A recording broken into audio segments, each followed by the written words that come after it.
俄乌冲突爆发后，让人大跌眼镜的不光是俄军在战场上拙劣的表现，更让人惊讶的还是俄罗斯在军工上暴露了十分严重的问题，以至于俄罗斯还要向其他非发达国家求助。俗话说得好，冰冻三尺非一日之寒。昔日红色帝国苏联留下的庞大军工业遗产，几乎被俄罗斯这个最大的继承者败得七零八落。如莫斯科号沉没，斯科库兹涅佐夫号7年，各种型号坦克被俘，技术惨遭曝光等等，这一切是怎么发生的？又给俄罗斯带来了哪些严重的后果？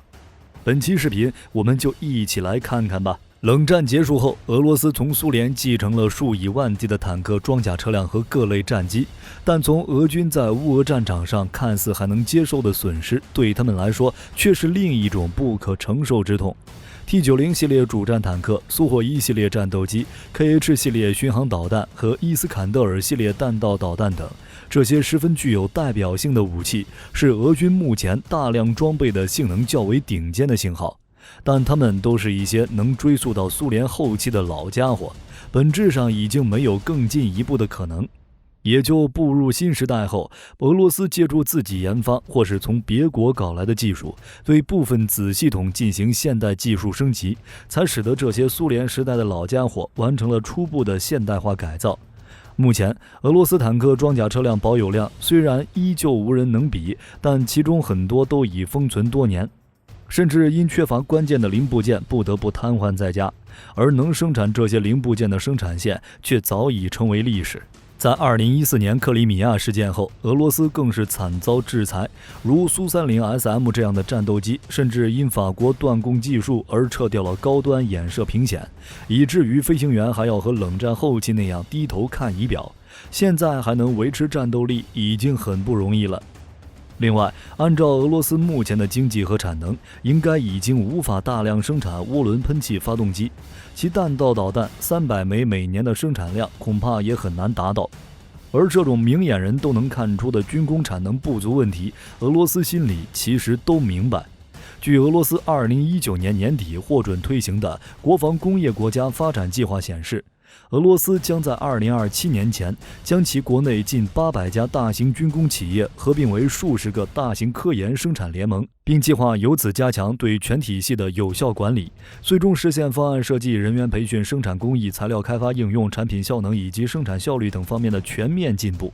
尽管这种整合的思维并无问题，甚至也有了计划，但我们都知道，嘴上说的和实际行动所面临的困难完全不一样。只不过，如今俄罗斯正在经历战事，这是个契机，俄罗斯军工有可能借此完成整合，一飞冲天。当然，也有可能一败涂地，军工彻底一蹶不振，而且失败的可能性比较大。说到底，还是因为没钱。目前，俄罗斯军工体有70%左右的生产设备还都是苏联后期生产的，不但智能化程度低，而且整体状况和生产效率也是大问题。在高端军工机床方面，由于国内无法研发和生产，因此俄罗斯在此的90%都是依赖德国、日本甚至美国。而如今的啥情况，大家都清楚。不难想象，在西方不断收紧制裁绞索之际，俄罗斯不但无法继续引入新机床，甚至旧机床的使用也会逐渐面临很大问题。久而久之，俄军不但难以补充新武器，现有武器的维护和弹药补充都有可能会成为现实的难题。再加上在苏联时代，某些武器是没有技术积累的，例如体量较小且功能齐全的察打一体无人机，俄罗斯目前就更难以有效发展起来。这是由于该国在电子元器件方面的问题甚至超过机床。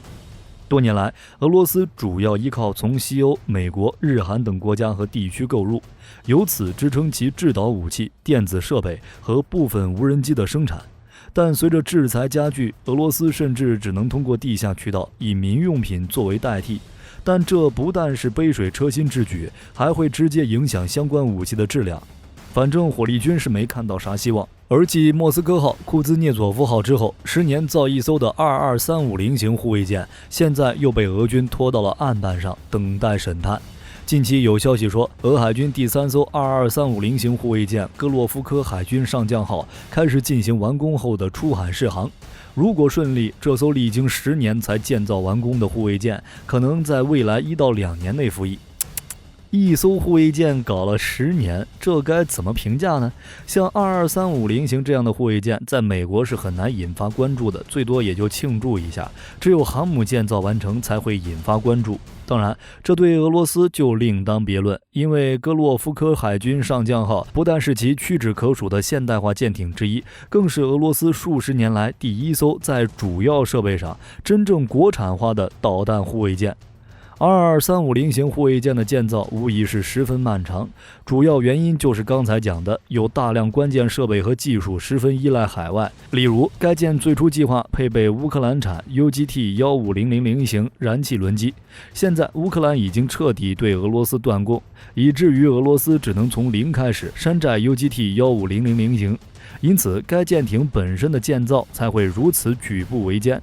而俄罗斯北方造船厂正在建造的22350型4号舰伊萨科夫苏联海军元帅号，据商业卫星照片显示，其已开始安装烟囱，这说明俄罗斯自主生产的 M552 燃气轮机柴油机舰用动力系统已经安装完毕。这是俄罗斯第一套由俄国内企业自主生产的舰用大功率动力系统。而 M552 柴油燃气涡轮机组其实是俄罗斯仿制乌克兰 UGT-15000型的山寨货，其性能是无法与美国和英国等具有世界最先进水平的燃气轮机相媲美的。不过对俄海军来说，这已经能够满足俄罗斯目前的主力水面舰艇的需求，算是解决了俄海军中型以上水面战舰动力国产化问题。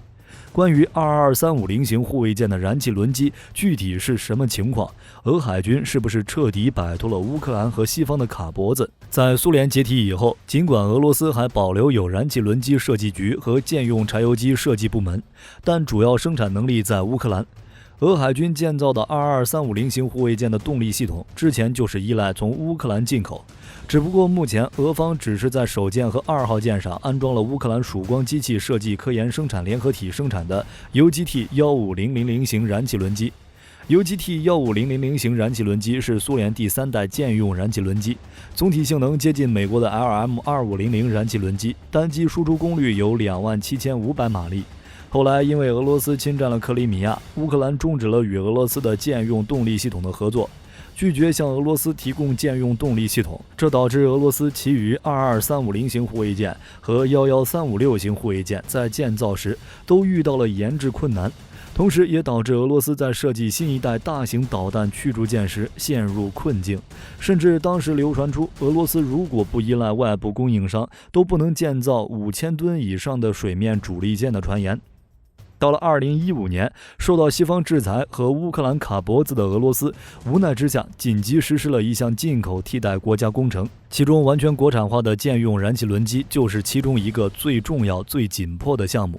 为此，俄罗斯军工就开始了对乌克兰燃气轮机的仿制工作，并获得了成功。这一套俄罗斯国产化的 M552 柴油燃气涡轮机组，有2台 M90FR 型燃气轮机，2台科洛姆纳机车制造厂制造的5200马力的 10D49 型舰用柴油机和 RO55R 型重型减速箱组成。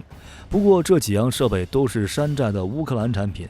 其中值得注意的是 RO55R 重型减速箱，这是由俄罗斯 PJSC 新工厂生产。令人吃惊的是，俄罗斯自己以前从未生产过这种大功率的重型减速器，可以说这是俄罗斯第一套国产复杂大型舰用传动系统项目。但也由此可以看出，俄罗斯在舰用传动系统领域至少要落后美国10几年。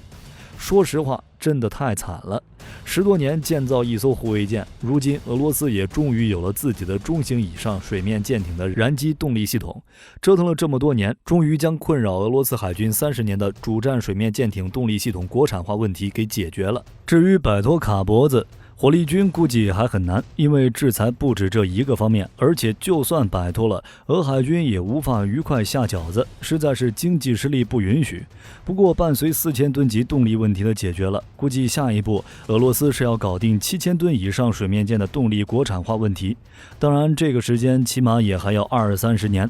22350型导弹护卫舰的满载排水量4500吨，是俄罗斯研发建造的第一艘先进导弹护卫舰。同时是世界上最小的相控阵防空护卫舰。不过，这型护卫舰的建造过程也象征着俄罗斯造船业极端的衰退，可以说是俄罗斯造船工业的耻辱。而当今世界目前只有5个国家拥有比较成熟先进的军用大功率舰用燃气轮机技术，分别是美国、英国、中国、乌克兰和俄罗斯。至于剩下的法国、德国、日本和意大利等西方工业强国，虽然他们也有自己的先进燃机技术，但也只是在小功率的燃机、民用的燃气或个别燃机领域有一些建树。按照如今的状况，不知道苏联的遗产还能支持俄罗斯走多远，还有哪些遗产会被俄罗斯败光。好了，关于俄罗斯的军工，大家还有什么想说的，都欢迎在评论区留下你的看法，我们一起讨论。本期视频内容就到这里，我们下期再见。